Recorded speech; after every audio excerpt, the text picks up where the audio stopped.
Morning. Hello, everyone. As you can see, I'm kind of dressed for activity. I'm just about to leave to go to my yoga class. But it just occurred to me that one of the things that I think a lot of us really struggle with is money. I am not alone in this. I've had situations in my life where I've really struggled with money. And I think a lot of that template obviously is laid onto us through our childhood experiences. But the good news is you can change it. And you can change it by changing your thoughts and your attitudes to it. So this is a message for those of you out there who might be struggling with your relationship with money. And yes, it is a relationship. It's a relationship that you have with, just as you have a relationship with your children or friends or members of the family.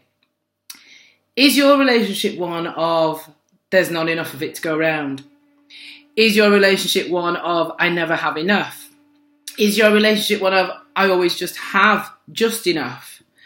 Is your relationship one of not me, that's for others? Is your relationship one of money is hard to come by? Have you ever heard the adage, money doesn't grow on trees? Many of us were brought up with that and being told that. And that sets up a mindset within you that money is something that's really difficult, it's really challenging, and that it's not available to all of us, but just to a select few. Well, I'm here to tell you that that actually isn't the case. And where you start is to change your thoughts around money. So instead of thinking there isn't enough, there actually is enough. There is plenty of money in this universe for everyone to be as abundant as they want to be.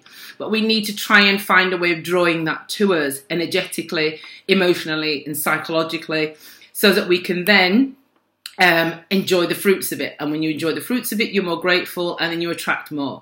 So what I want to say to you today is if you're having a bit of an issue with money, really get low down and dirty about my relationship with money. Get a piece of paper out and say, what is my relationship with money? Catch those thoughts and write them down and stare them in the face. You'll start to then realise that actually you're blocking them. You're blocking money. You're blocking the abundance of money because you're continually having thoughts about it. That means it's a challenge for you.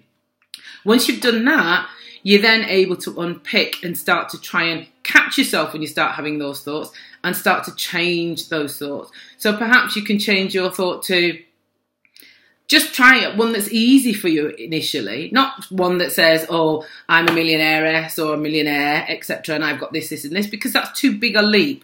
Try the smaller ones. Try thinking, oh, I get a bonus this month, or try thinking that money is always readily available to me. Money is always readily available to me. Or try another one, which is that I have exactly what I need, exactly when I want it, and I am never in need. And if you try those thoughts, try and break the cycle and the pattern that you're thinking in, then you will start to change your relationship with money. Don't be impatient with yourself. It will take time. But once you catch a negative thought and you stop yourself and change it to a positive one, you'll start to see some shifts, believe me. Anyway, I've got to fly because yoga is calling me. But I'm hoping today that will start you thinking about the relationship you have with money and the abundance that's available to you. And you'll start to make some shifts and some changes towards it. Remember, it's here for every single one of us, you included. Happy Friday, and I wish you all the abundance in the world. Goodbye.